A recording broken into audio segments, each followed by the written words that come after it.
നമസ്കാരം. ഒരു മനുഷ്യൻ്റെ ആവറേജ് ലൈഫ് ടൈം എന്ന് പറയുന്നത് എത്രയാണെന്ന് അറിയാമോ? 28,000 ദിവസങ്ങളാണ്. നിങ്ങളൊന്ന് ചിന്തിച്ചു നോക്കുക. നിങ്ങൾക്കിപ്പോൾ എത്ര ഏജ് ആയിട്ടുണ്ട്? നിങ്ങൾ എത്ര ദിവസങ്ങൾ ചിലവഴിച്ച് കഴിഞ്ഞു? ഇനിയുള്ള എത്ര ദിവസങ്ങൾ നിങ്ങൾക്ക് മുന്നിലുണ്ട്? ഒന്ന് കാൽക്കുലേറ്റ് ചെയ്ത് നോക്കുക.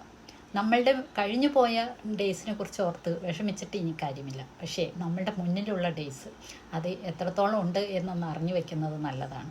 കാരണം അത്രയും നാളത്തേക്ക് വേണ്ട സേവിങ്സ് നമ്മൾ ഉണ്ടാക്കിയെടുക്കേണ്ടത് അത്യാവശ്യമാണ്. ഇല്ലെങ്കിൽ നമ്മളുടെ റിട്ടയർമെൻറ്റ് ലൈഫ് കഴിഞ്ഞാൽ നമ്മൾ വളരെയധികം കഷ്ടപ്പെടും അല്ലേ? ചിലർക്ക് അത് ചിലപ്പോൾ ഒരുപാട് ദിവസങ്ങളുണ്ടാവാം, ചിലർക്ക് വളരെ കുറച്ചായിരിക്കാം.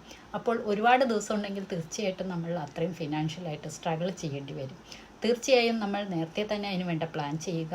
നമ്മളുടെ ഇനിയുള്ള മുന്നോട്ടുള്ള ജീവിതത്തിൽ ഫിനാൻഷ്യൽ സ്ട്രഗിൾ ഇല്ലാതെ മറ്റുള്ളവരെ ഡിപ്പെൻഡ് ചെയ്യാതെ ജീവിക്കാനുള്ളത് നമ്മൾ ഇപ്പോൾ തന്നെ കരുതി വെക്കേണ്ടത് അത്യാവശ്യമാണ്. അപ്പോൾ അതിനുവേണ്ടി നമ്മൾ ഇന്ന് തന്നെ പ്ലാൻ ചെയ്യുക, ഒട്ടും വൈകണ്ട. കൂടുതൽ വിവരങ്ങൾക്ക് ഞങ്ങളെ കോൺടാക്റ്റ് ചെയ്യാവുന്നതാണ്. അടുത്തൊരു വിവരവുമായി വരും വരെ ടേക്ക് കെയർ. ബൈ.